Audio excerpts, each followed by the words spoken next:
ಓಂ ಹ್ರೀಂ ಭೈರವಿ ಕ್ಲೌಂ ಹ್ರೀಂ ಸ್ವಾಹ. ನಮಸ್ಕಾರ. ಜ್ಯೋತಿಷರುಗಳಂತಂದ್ರೆ ಜೋಕರ್ಗಳ ತರ ಟ್ರೀಟ್ ಮಾಡೋದು ಇತ್ತೀಚೆಗೆ ಪ್ರಾರಂಭ ಆಗಿದೆ. ಯಾಕೆಂತಂದ್ರೆ ಕೆಲವು ಜ್ಯೋತಿಷರುಗಳು ಕೂಡ ಜೋಕರ್ಗಳ ತರ ಬಿಹೇವ್ ಮಾಡ್ತಾ ಇರ್ತಾರೆ. ಜ್ಯೋತಿಷ್ಯ ಅನ್ನುವಂಥದ್ದು ಬಹಳ ಗಂಭೀರವಾಗಿರುವಂತಹ ಸೀರಿಯಸ್ ಆಗಿರುವಂತಹ ವಿಚಾರ. ಗ್ರಹಗಳ ಇನ್ಫ್ಲುಯೆನ್ಸ್ ಇಂದ ನಮ್ಮ ಭವಿಷ್ಯದಲ್ಲಿ ಎಷ್ಟೋ ಘಟನೆಗಳು ನಡೆಯುತ್ತೆ. ಎಷ್ಟೋ ಘಟನೆಗಳು ನಮ್ಮ ಕೈಯಲ್ಲಿ ಇಲ್ಲ.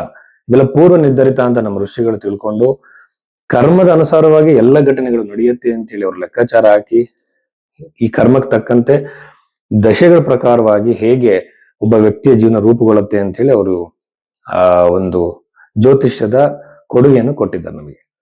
ಈಗ ಜ್ಯೋತಿಷ್ಯ ನಂಬಲ್ಲ ಅಂತ ಹೇಳೋರು ಸೂರ್ಯನ ಕಿರಣಗಳಿಂದ ಸೈಕಲಾಜಿಕಲ್ ಆಗಿ ನಮ್ಮಲ್ಲಿ ಆಗುವಂತಹ ಚೇಂಜಸ್ ನೀವು ಜಸ್ಟ್ ಗೂಗಲ್ ಹೋಗಿ ಸರ್ಚ್ ಮಾಡಿ ಒಂದು ಗ್ರಹದ ಪರಿಣಾಮ ಎಷ್ಟು ಅಂತ ನಿಮಗೆ ಗೊತ್ತಾಗುತ್ತೆ. ಹಾಗೇನೆ ಕರ್ಮವೇ ಇಲ್ಲ ಅಂತ ಹೇಳೋರು DNA ಬಗ್ಗೆ ಈಗ ಆಗ್ತಿರೋ ಸಂಶೋಧನೆಗಳನ್ನ ನೋಡಿ ವ್ಯಕ್ತಿಗೆ ತನ್ನ ಸಂಸ್ಕಾರಗಳು ಹುಟ್ಟುತ್ತಾನೆ ಹೇಗೆ ನರ್ಚರ್ ವರ್ಸಸ್ ನೇಚರ್ ಅಂತ ಹೇಳಿ ಒಂದು ದೊಡ್ಡ ಡಿಬೇಟೇ ಇದೆ. ಸೊ ಇದೆಲ್ಲ ನೋಡಿದಾಗ ಜ್ಯೋತಿಷ್ಯ ಋಷಿಗಳು ಈ ತರ ಕಾಮಿಡಿ ಮಾಡೋಕೆ ಕಂಡುಹಿಡಿದಿರುವಂತದ್ದಲ್ಲ, ಜೀವನವನ್ನ ರೂಪುಗೊಳಿಸ್ಕೊಳ್ಳೋಕೆ, ಜೀವನವನ್ನ ತಿದ್ದುಕೊಳ್ಳಕ್ ಮಾಡಿರುವಂತದ್ದು. ಇದರಲ್ಲಿ ಎಲ್ಲದೂ ನನ್ನ ಕಂಟ್ರೋಲ್ ಇದೆ, ನಾನು ಮಾಡೇ ಮಾಡ್ತೀನಿ ಅಂತ ಹೇಳೋ ಮೂರ್ಖತನದ ವಿಚಾರ ಅಲ್ಲ. ಎಷ್ಟೋ ವಿಚಾರಗಳಿಗೆ ಪೂರ್ವ ನಿರ್ಧರಿತ ಸೈಕಲಾಜಿಕಲ್ ಆಗಿ ನನ್ನನ್ನ ನಾನು ಎಷ್ಟೋ ವಿಚಾರಗಳು ಚೇಂಜ್ ಮಾಡ್ಕೊಳಕ್ ಆಗಲ್ಲ. ಅದು ನನ್ನ ಸಂಸ್ಕಾರದಿಂದ ಬಂದಿರುವಂತದ್ದು. ನಿಮ್ಗೆ ರೀಸೆಂಟ್ ಸ್ಟಡೀಸ್ ಇಂದ ಪ್ರೂವ್ ಆಗಿದೆ. ಇದು ಡಿಬೇಟ್ ನಮಗೆ ಬೇಡ. ಬಟ್ ಜ್ಯೋತಿಷ್ಯ ಅಂತ ನೀವು ಒಬ್ಬರ ಹತ್ರ ಹೋಗ್ತೀರಾ, ಭವಿಷ್ಯವನ್ನ ತಿಳ್ಕೊಳ್ಳೋ ಪ್ರಯತ್ನ ಮಾಡ್ತೀರಾ. ಯಾಕೆಂದ್ರೆ ಭವಿಷ್ಯದಲ್ಲಿ ಎಷ್ಟೋ ವಿಚಾರಗಳನ್ನ ತಿಳ್ಕೊಬೇಕು ಅನ್ನೋ ಇಂಟ್ರೆಸ್ಟ್ ನಮ್ಗೆ ಇರುತ್ತೆ, ನಮ್ಮ ಜೀವನ ಯಾವ ಕಡೆಗೆ ಹೋಗುತ್ತೆ ಅಂತೇಳಿ. ಹೋದಾಗ ನಿಮಗೆ ಸರಿಯಾಗಿರೋ ಗೈಡೆನ್ಸ್ ನಿಮ್ಗೆ ಸಿಗ್ಬೇಕಲ್ಲ. ಹಾಗಾಗಿ ನಾನು ಏನ್ ಮಾಡ್ತೀನಿ, ಜ್ಯೋತಿಷ್ಯದ ನಿಜವಾದ ಜ್ಯೋತಿಷ್ಯ ಬಗ್ಗೆ ಹೇಳ್ತೀನಿ. ಯಾಕೆಂದ್ರೆ ನಿಜವಾದ ಜ್ಯೋತಿಷಿ ಹಿಂದೆ ನಡೆದಿರೋ ಘಟನೆಗಳನ್ನ ಹೇಳ್ತಾನೆ, ಲಗ್ನದ ಮೇಲೆ ನಿಮ್ಮ ಭವಿಷ್ಯ ಹೇಳ್ತಾನೆ ಹೊರತು ರಾಶಿಯ ಮೇಲಲ್ಲ. ಒಂದೇ ರಾಶಿಯಲ್ಲಿ ಲಕ್ಷಾಂತರ ಜನ ಹುಟ್ಟಿರ್ತಾರೆ. ಬೃಹತ್ ಪರಾಶರ ಹೋರಾಶಾಸ್ತ್ರದಲ್ಲಿ ಪರಾಶರ ಮಹರ್ಷಿ ಷಷ್ಠ್ಯಾಂಶ ಅಂತ ಒಂದು ಚಾರ್ಟ್ ಕೊಡ್ತಾರೆ. ಅದ್ರಲ್ಲಿ ಬಂದು ನಿಮಗೆ 2 ಸೆಕೆಂಡ್ 3 ಸೆಕೆಂಡ್ ಜಾಗ ಚೇಂಜ್ ಆಗೋದನ್ನ ಹೇಗೆ ನೋಡ್ಬೇಕು ಅಂತಿದೆ. ಋಷಿಗಳು ಬಹಳ ಮುಂದೆ ಇದ್ದಾರೆ, ನಾವು ಇನ್ನ ಪ್ರಶ್ನೆ ಮಾಡೋದ್ರಲ್ಲೇ ಇದ್ದೀವಿ. ಅದಕ್ಕೆಲ್ಲ ಉತ್ತರ ಆಗ್ಲೇ ಕೊಟ್ಟಾಗಿದೆ. ಎರಡನೇದು ಬಂದು, ನಾನು ಭವಿಷ್ಯವನ್ನು ಹೇಳುವಾಗ ಯೂಶುವಲ್ ಆಗಿ ನಿಮ್ಮ ಜಾತಕ ಇಲ್ಲ ಅಂತಂದ್ರೆ ನಾನು ಹಸ್ತ ಸಾಮುದ್ರಿಕೆ ಮೂಲಕ ಹೇಳ್ತೀನಿ. ನಾಡಿ ಜ್ಯೋತಿಷ್ಯದಲ್ಲಿ ಇರುವಂತಹ ರೇಖೆಗಳು, ಆಮೇಲೆ ಚೈನೀಸ್ ವೆಸ್ಟರ್ನ್ ಪಾಮಿಸ್ಟ್ರಿ ಇಂದ ಸೈಕಲಾಜಿಕಲ್ ಟೆಂಡೆನ್ಸೀಸ್ ಎಲ್ಲವನ್ನು ಕೂಡ ಹಲವಾರು ಘಟನೆಗಳನ್ನ ಬಹಳ ಈಸಿಯಾಗಿ ಹೇಳ್ಬೋದು. ಸೊ ಲಗ್ನವನ್ನ ತಿದ್ದಬೇಕು ಅಥವಾ ಸಿಕ್ಕಿಲ್ಲ ಅಂತಂದ್ರೆ ಹಸ್ತ ಸಾಮುದ್ರಿಕೆ ಮೂಲಕ ನಿಮ್ಮ ಜಾತಕವನ್ನ ಹೇಳ್ಬೇಕು. ಆಮೇಲೆ ಹಿಂದೆ ನಡೆದಿರೋ ಘಟನೆಗಳನ್ನ ಹೇಳ್ಬೇಕು. ಪರಿಹಾರಕ್ಕೆ ಬೃಹತ್ ಪರಾಶರ ಹೋರಾಶಾಸ್ತ್ರದಲ್ಲಿ ಕೊಟ್ಟಿರುವಂತಹ ಋಷಿ ಹೇಳಿರುವಂತಹ ಮಂತ್ರ ಜಪಗಳ ದಾನಗಳನ್ನ ಹೇಳ್ಬೇಕು. ಹಂಗಂದ ತಕ್ಷಣ ಪರಿಹಾರ ಆಗ್ಬಿಡುತ್ತಾ? ಖಂಡಿತವಾಗ್ಲೂ ಇಲ್ಲ. ನಿಷ್ಠೆ ಬೇಕಾಗತ್ತೆ, ಶ್ರದ್ಧೆ ಬೇಕಾಗತ್ತೆ, ಕೆಲವನ್ನ ಅಕ್ಸೆಪ್ಟ್ ಮಾಡ್ಕೋಬೇಕಾಗತ್ತೆ. ಜ್ಯೋತಿಷ ಕೇಳೋದು ಸುಲಭ, ಸತ್ಯವನ್ನ ನೀವು ಒಪ್ಕೊಳ್ಳೋದು ಬಹಳ ಕಷ್ಟ. ಅದಕ್ಕೊಂದು ಧೈರ್ಯ ಬೇಕಾಗುತ್ತೆ, ಅವಾಗ ಮಾತ್ರ ಭವಿಷ್ಯ ಕೇಳಬೇಕು. ಸೊ ಇಷ್ಟೆಲ್ಲ ಸೀರಿಯಸ್ ಆಗಿರೋ ವಿಚಾರಗಳಿದೆ. ಸೊ ಈ ಬಗ್ಗೆ ನಿಮ್ಮ ಜಾತಕವನ್ನು ನೋಡ್ಬೇಕು ಅಂದ್ರೆ ಖಂಡಿತ ನ್ಯೂಮರಾಲಜಿಸ್ಟ್ ಗಳ ಹತ್ರ ಹೋಗ್ಬೇಡಿ. ಸಂಖ್ಯಾಶಾಸ್ತ್ರಜ್ಞರು, ಆಮೇಲೆ ಕರಂಗುಲಿ ಮಾಲ ಬಗ್ಗೆ ಹೇಳೋರು, ಜೆಮ್ಸ್ಟೋನ್ಸ್ ಹೇಳೋರು, ಹೆಸರು ಚೇಂಜ್ ಮಾಡ್ಕೊಳ್ಳೋರ ಹತ್ರ ಹೋಗ್ಬೇಡಿ. ನಿಮ್ಮ ನಿಖರವಾದ ಭವಿಷ್ಯದ ಬಗ್ಗೆ ತಿಳ್ಕೊಳ್ಳೋಕೆ ಜಾತಕವನ್ನು ಅನಾಲಿಸಿಸ್ ಮಾಡಬೇಕಾಗತ್ತೆ. ಅದಕ್ಕೆ ಟೈಮ್ ಹಿಡಿಯುತ್ತೆ. ಸೊ ಆ ಟೈಮ್ಗೆ ಒಬ್ಬ ಜ್ಯೋತಿಷಿಗೆ ನೀವು ಗೌರವ ಕೊಡ್ಬೇಕಾಗತ್ತೆ, ವೆಯ್ಟ್ ಮಾಡ್ಬೇಕಾಗತ್ತೆ. ಸೊ ಆ ಬಗ್ಗೆ ನೋಡೋಕೆ ನೀವು ಭೈರವಿ ಅಷ್ಟೋದಲ್ಲಿ ನೀವು ನಿಮ್ಮ ಜಾತಕವನ್ನು ಕಳಿಸ್ಬೋದು. ಇದ್ರ ಪ್ರಕಾರವಾಗಿ ಆ ಅನಾಲಿಸಿಸ್ ಮೂಲಕ ನಾನು ನಿಮಗೆ ತಿಳಿಸ್ಕೊಡ್ತೀನಿ. ಸೊ ಇಷ್ಟು ವಿಚಾರಗಳಿದೆ. ಮೇಷರಾಶಿಯ ಫಲ. ಸೊ ನೋಡಿ, ಯುಗಾದಿ ಭವಿಷ್ಯ ಅಂತ ಎಲ್ಲರೂ ಹೇಳ್ತಾ ಇದ್ದಾರೆ. ಯುಗಾದಿ ಮೂಲಕವಾಗಿ ಭವಿಷ್ಯ ಹೇಳುವಂಥದ್ದು ಯಾವ ಗ್ರಂಥದಲ್ಲಿದೆ ನಾನಂತೂ ನೋಡಿಲ್ಲ. ಯಾಕೆಂತಂದ್ರೆ ಇಲ್ಲಿ ಅದೊಂದು ಜನಗಳಿಗೆ ಒಂದು ನಂಬಿಕೆ ಏನಂದ್ರೆ ಹೊಸ ಸಂವತ್ಸರ ಪ್ರಾರಂಭ ಆಗ್ತಿದೆ, ನಮ್ಗೆ ಏನಾದ್ರು ಬದಲಾವಣೆ ಆಗುತ್ತೆ ಅಂತ ಹೇಳಿ. ಹಾಗಲ್ಲ, ನೀವು ಹುಟ್ಟಿರುವಂತ ದಿನಕ್ಕೆ, ಆ ಕ್ಷಣಕ್ಕೆ, ಆವಾಗ ಸೂರ್ಯನ ಒಂದು ಡಿಗ್ರೀಸ್ ವಯಸ್ಸಿಗೆ ಬಂದಾಗ ನಿಮ್ದು ವರ್ಷ ಫಲ ಅಂತ ನೋಡ್ತೀವಿ. ಅದರಲ್ಲಿ ಮುಂತನ ಕ್ಯಾಲ್ಕುಲೇಷನ್, ವರ್ಷೇಶನ ಕ್ಯಾಲ್ಕುಲೇಷನ್ ಇವೆಲ್ಲ ಇದೆ. ತಾಜಿಕ್ ಆಸ್ಪೆಕ್ಟ್ಗಳನ್ನ ನೋಡುವಂಥದ್ದು. ಈ ಮೆಥಡಾಲಜಿ ತುಂಬಾ ಜ್ಯೋತಿಷರಿಗೆ ಗೊತ್ತಿಲ್ಲದ್ರಿಂದ ಅವ್ರು ಬರೀ ಯುಗಾದಿ ಭವಿಷ್ಯ ಅಂತ ಹೇಳಿ ಅದಕ್ಕೊಂದು ಏನೋ ಒಂದು ಮಾಡ್ತಾ ಇದಾರೆ. ಅದನ್ನ ನಂಬಕ್ ಹೋಗ್ಬೇಡಿ. ನೋಡಿ, ಇಂಡಿವಿಜುವಲ್ ನೀವೊಬ್ಬ ವ್ಯಕ್ತಿ, ಕಂಪ್ಲೀಟ್ ಆಗಿ ನೀವು ಒಬ್ಬ ವೈಯಕ್ತಿಕ, ನೀವು ಭೂಮಿಯಲ್ಲಿ ಒಬ್ಬ ಇಂಡಿವಿಜುವಲ್ ಆಗಿರೋ ವ್ಯಕ್ತಿ. ನಿಮ್ಮದೇ ಸೆಪರೇಟ್, ನಿಮ್ಮ ಆಲೋಚನೆ, ನಿಮ್ಮ ಮೆದುಳು, ನೀವು ವ್ಯಕ್ತಿನೇ ಸೆಪರೇಟ್, ನಿಮ್ಗೆ ಜಾತಕ ಕೂಡ ಸೆಪರೇಟ್ ಆಗಿರುತ್ತೆ. ಎಲ್ಲರೂ ಅನ್ವಯಿಸಿ ನಿಮ್ಗೆ ಅನ್ವಯಿಸಲ್ಲ. ಬಟ್ ರಾಶಿ ಫಲ ಹೇಳುವಾಗ ಒಂದು ಟೋನ್, ಒಂದು ಧ್ವನಿ ಏನ್ ಹೇಳುತ್ತೆ ಅನ್ನೋದು ಮಾತ್ರ ನೀವು ಅರ್ಥ ಮಾಡ್ಕೋಬೇಕಾಗತ್ತೆ. ಎಕ್ಸಾಕ್ಟ್ ಆಗಿ ಕೆಲವು ಘಟನೆಗಳು ಹೇಳಕ್ಕಾಗಲ್ಲ. ಬಟ್ ಮೇಷರಾಶಿಯವ್ರಿಗೆ ಸಂಬಂಧಪಟ್ಟಂತೆ ಆ ಧ್ವನಿ ಏನಿದೆ ಅಂತ ನಾವು ನೋಡೋದಾದ್ರೆ, ಮುಖ್ಯವಾಗಿ ಯುಗಾದಿಯ ನಂತರದಲ್ಲಿ 22ನೇ ತಾರೀಕಿನ ನಂತರದಲ್ಲಿ ಮೇಷರಾಶಿಯ ಫಲವನ್ನು ನೋಡೋದಾದ್ರೆ, ಸಾಡೆ ಸಾತಿಯ ಪರಿಣಾಮ ನಿಮಗೆ ಆಗೋದಿಲ್ಲ, ನೀವು ಭಯ ಪಡಬೇಡಿ. ಆದರೂ ಸಹ ಹಣದ ಲಾಸ್ ಆಗುತ್ತೆ, ಫೈನಾನ್ಷಿಯಲ್ ಲಾಸ್ ಆಗ್ಬೋದು, ಅನವಶ್ಯಕವಾಗಿ ಇನ್ವೆಸ್ಟ್ಮೆಂಟ್ಗಳು ಮಾಡಿ ಹಣ ಕಳ್ಕೊಳ್ಳುವಂತ ಸಾಧ್ಯತೆ ಇರುತ್ತೆ.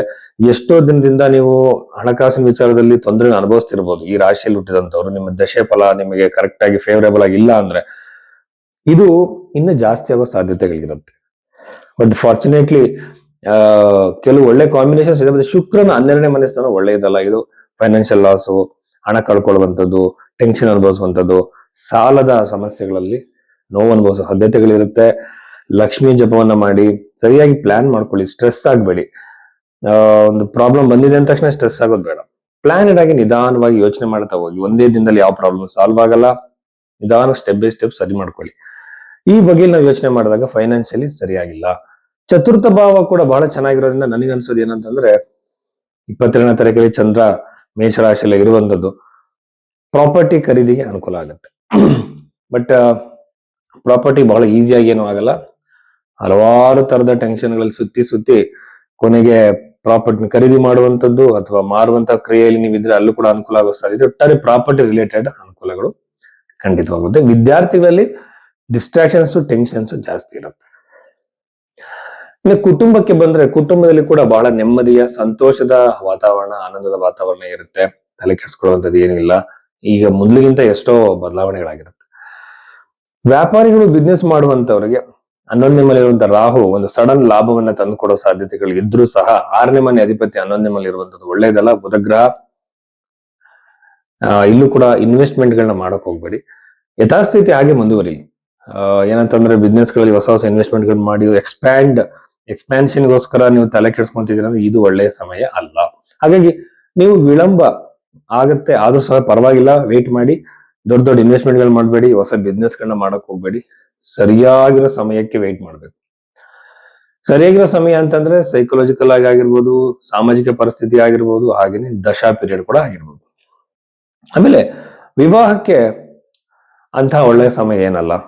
ವಿವಾಹ ವಿಳಂಬ ಆಗ್ಬೋದು, ಒಂದು ಸಂಬಂಧ ಮಿಸ್ ಆಗ್ಬೋದು, ಎಷ್ಟೇ ಪ್ರಯತ್ನ ಮಾಡಿದ್ರು ಕೂಡ ವಿಳಂಬ ಆಗೋ ಸಾಧ್ಯತೆ. ವಿವಾಹದಲ್ಲಿ ಅಂತ ಒಂದು ಪಾಸಿಟಿವ್ ಚೇಂಜಸ್ ಗಳು ಇಲ್ಲ. ಆದ್ರೆ ದಶಮ ಸ್ಥಾನದ ಅಧಿಪತಿ 12 ಮನೆ ಇರೋದ್ರಿಂದ ವಿದೇಶದಲ್ಲಿ ಉದ್ಯೋಗಕ್ಕೆ ಪ್ರಯತ್ನ ಪಡ್ತಿರೋರಿಗೆ ಬಹಳ ಉತ್ತಮವಾಗಿದೆ. ಆಮೇಲೆ ಟ್ರಾನ್ಸ್ಫರ್ ಪ್ರಯತ್ನ ಮಾಡ್ತಿರೋರಿಗೆ ಒಳ್ಳೇದಾಗಿದೆ. ಆಮೇಲೆ ದೂರ ದೇಶಗಳಿಗೆ, ದೂರ ರಾಜ್ಯಗಳಿಗೆ ತಮ್ಮ ಪ್ರಾಡಕ್ಟ್ ಗಳನ್ನ ಕೊಡ್ತಿರುವಂತವ್ರು, ಮಾರ್ತಿರುವಂತವ್ರಿಗೆ, ಈ ಒಂದು ಮೇಷರಾಶಿಲಿ ಹುಟ್ಟಿರುವಂತವ್ರಿಗೆ ಬಹಳ ಅನುಕೂಲವಾಗಿದೆ. ಆಮೇಲೆ 11ನೇ ಮನೆಯಿರುವಂತಹ ಕುಜಗ್ರಹ ಬಂದು ಪೂರ್ವಿಕ ಸ್ವತ್ತು ಅಂದ್ರೆ ಪಿತ್ರಾರ್ಜಿತವಾಗಿ ಬರುವಂತಹ ಸ್ವತ್ತು, ಪ್ರಾಪರ್ಟಿ ಇವೆಲ್ಲ ನಿಮಗೆ ಸಿಗುವಂತಹ ಸಾಧ್ಯತೆಗಳು ಬಹಳ ಹೆಚ್ಚಾಗಿದೆ. ಬಹಳ ಈಸಿಯಾಗಿ ಸಿಗ್ಬೋದು, ದೊಡ್ಡ ಪ್ರಮಾಣದಲ್ಲಿ ಕೂಡ ಸಿಗ್ಬೋದು. ಆರೋಗ್ಯದ ವಿಚಾರದಲ್ಲಿ ಖಂಡಿತವಾಗ್ಲೂ ಸಹ ನೆಗೆಟಿವ್ ಆಗಿದೆ, ಸ್ವಲ್ಪ ಪ್ರಮಾಣದಲ್ಲಿ ಅಷ್ಟೇ. ಎಲ್ಲ ಮ್ಯಾನೇಜಬಲ್, ಭಯ ಪಡುವಂತದ್ದು ಏನೂ ಇಲ್ಲ. ಆಮೇಲೆ ಹೆಣ್ಣು ಮಕ್ಕಳಿಗೆ ಸ್ವಲ್ಪ ಮನೆಯಲ್ಲಿ ಜಾಸ್ತಿ ಕಿರಿಕಿರಿಗಳ ಸಾಧ್ಯತೆ ಇರುತ್ತೆ. ತಾವು ಏನು ತಪ್ಪೇ ಮಾಡಿರಲ್ಲ, ಅನವಶ್ಯಕವಾಗಿ ತಮ್ಮ ಮೇಲೆ ಆರೋಪ ಬರಬಹುದು, ತಮಗೆ ನೋವಾಗುವಂತಹ ಘಟನೆಗಳು ಹೆಚ್ಚಾಗಿ ನಡೀಬಹುದು. ಹಿರಿಯರಿಂದ, ನಿಮ್ಮ ಬಾಸ್ ಆಗಿರ್ಬೋದು ಅಥವಾ ಮನೆಯಲ್ಲಿ ಆಗಿದ್ರೆ ನಿಮ್ಗಿಂತ ಹಿರಿಯರಾಗಿರ್ಬೋದು, ಇವರಿಂದ ನೋವಾಗೋ ಸಾಧ್ಯತೆ ಇರುತ್ತೆ. ಕಮ್ಯುನಿಕೇಶನ್ ಅಲ್ಲಿ ಬದಲಾವಣೆಗಳನ್ನ ಮಾಡ್ಕೊಳ್ಳಿ. ಆಮೇಲೆ ಯಾವ್ದಾದ್ರು ಒಂದು ಸಮಸ್ಯೆಯಲ್ಲಿ ಸಿಲುಕಿ ಅದು ಕೋರ್ಟಿನ ಮೆಟ್ಟಿಲು ಹತ್ತೋ ಸಂದರ್ಭ ಬರೋದ್ರಿಂದ ಈ ಸಂದರ್ಭದಲ್ಲಿ ಅತಿ ಹೆಚ್ಚಾಗುತ್ತೆ. ಅದು ವೈವಾಹಿಕ ಜೀವನ ಆಗಿರ್ಬೋದು, ಪ್ರಾಪರ್ಟಿ ರಿಲೇಟೆಡ್ ಆಗಿರ್ಬೋದು, ಅಥವಾ ಕಂಪನಿ ರಿಲೇಟೆಡ್ ಆಗಿರ್ಬೋದು. ಕೋರ್ಟ್ ಮೆಟ್ಟಿಲು ಹತ್ತುವಂತ ಇಷ್ಟು ದಿನ ನೀವು ತಡೆದಿದ್ರಿ, ಅದೀಗ ಕೋರ್ಟ್ ಮೆಟ್ಟಿಲನ್ನ ಹತ್ತುವಂತ ಸಾಧ್ಯತೆ ಇರುತ್ತೆ. ಪಾರ್ಟ್ನರ್ಶಿಪ್ ಅಲ್ಲಿ ಇಷ್ಟು ದಿನ ತಡ್ಕೊಂಡಿದ್ರಿ, ಈಗ ಘಟನೆಗಳು ಜಾಸ್ತಿ ಆಗಿ ನಿಮಗೆ ಕಿರಿಕಿರಿಗಳು ಉಂಟಾಗ್ಬೋದು. ನಿಮ್ಮ ಪಾರ್ಟ್ನರು, ಬಿಸ್ನೆಸ್ ಪಾರ್ಟ್ನರ್ ಇಂದ ನಿಮಗೆ ನೋವಾಗಿ ಅದು ದೊಡ್ಡ ಮಟ್ಟಕ್ಕೆ ತಲುಪುವಂತ ಸಾಧ್ಯತೆಗಳಿರುತ್ತೆ. ಅದನ್ನ ಬಗೆಹರಿಸ್ಕೊಳ್ಳಿ. ಆಮೇಲೆ ವಿದ್ಯಾರ್ಥಿಗಳಲ್ಲಿ ಅನವಶ್ಯಕವಾಗಿ ಡಿಸ್ಟ್ರಾಕ್ಷನ್ಸ್ ಅಲ್ಲದೆ ಕೆಲವರು ತಮಗೆ ಯೋಗ್ಯವಲ್ಲದ, ತಮಗೆ ಸೂಟೇಬಲ್ ಅಲ್ಲದ ವ್ಯಕ್ತಿಗಳ ಮೇಲೆ ಇಷ್ಟಪಟ್ಟು ಅವರಿಂದ ನೋವು ಅನುಭವಿಸೋ ಸಾಧ್ಯತೆ ಇರುತ್ತೆ. ನಮಗೆ ಅವ್ರು ಸಿಗಲ್ಲ ಅಂತ ಗೊತ್ತಿರುತ್ತೆ, ಅವ್ರನ್ನ ಇಷ್ಟಪಡೋದು.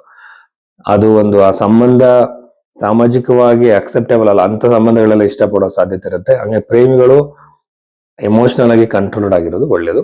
ಇಷ್ಟು ವಿಚಾರಗಳು ಮೇಷರಾಶಿಯವರಿಗೆ ಸಂಬಂಧಪಟ್ಟಿದ್ದು.